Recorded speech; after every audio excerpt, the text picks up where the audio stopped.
movie notes on White Christmas, 1954 film, 26 November 2024 viewing. This is from my DVD collection. I bought it growing up, and it has since migrated into the family DVD collection.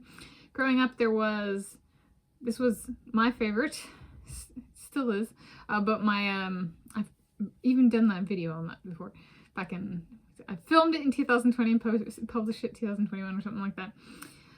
And I'll link to the my notes on holiday films playlist. But my mom, my dad, and my sister, they all had the same favorite, and it was It's a Wonderful Life. And I was not a fan, and still not a fan of It's a Wonderful Life. So I was odd man out in our family of four. Odd woman out. And I'm Tanis Coralee Leonhardi, she, her, hers of Seattle.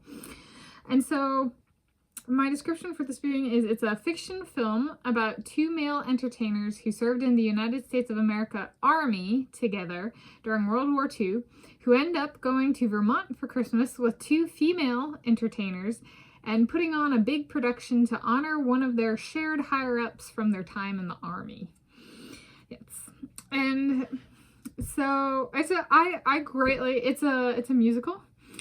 And it's got some big names in it, and I think growing up, the only person who liked it as much as me when I was growing up, and emphasis here on growing up, was my grandma Rosemary.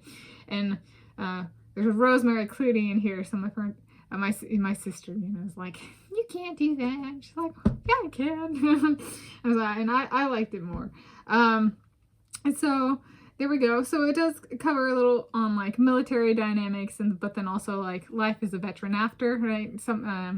The guy they honor has like a hotel kind of set up in Vermont, and it's kind of a surprise when they run into him, and so they're like, we got to put up on a big show, so they don't go out of business.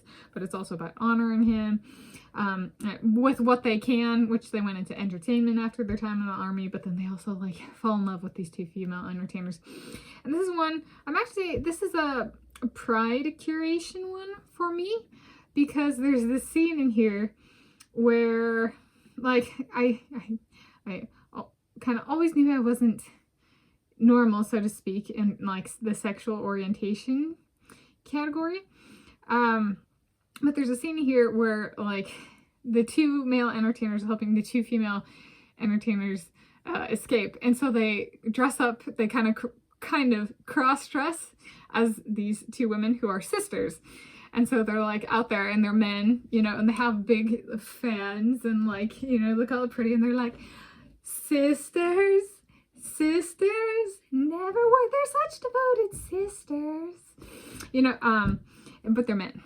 Okay, and so, and I loved it because I was like, I only have one sibling, an older sister, and so it was kind of like, it rang true a little bit, because we are sisters, never were there such devoted sisters, kind of thing. And so, now you know, if you didn't know. But then it was also kind of like, but they're like little weirdos, right? The men go on and do that. So I very much appreciated that. I was like, I'm not the only weirdo. What? See, I love you. Stay safe. Have fun. Being interrupted. See, I can try and cut the world out and to get quality product made, but it still interrupts. Maybe someday in the future I won't be interrupted. That would be very cool when it did. For my perspective, anyway. And thus far, it's been a life of interruptions. And so, yeah, I greatly enjoy this. So, there we go. I could have ended it when they were hollering, but yeah, there we go. I enjoy it. It remains one I view. And I do sneak away, because every time I watch it, it's like my mom or my sister or somebody goes, she's so skinny. And so it's kind of like one that I'm like, I'm going to sneak it away and watch it on my own and enjoy it on my own, because the people, even my mom, dad, sister don't enjoy it like I do. So sometimes, gotta take things away and cut people out for the enjoyment of life. So this is my movie notes on White Christmas, 1954 film, 26 November 2024 viewing.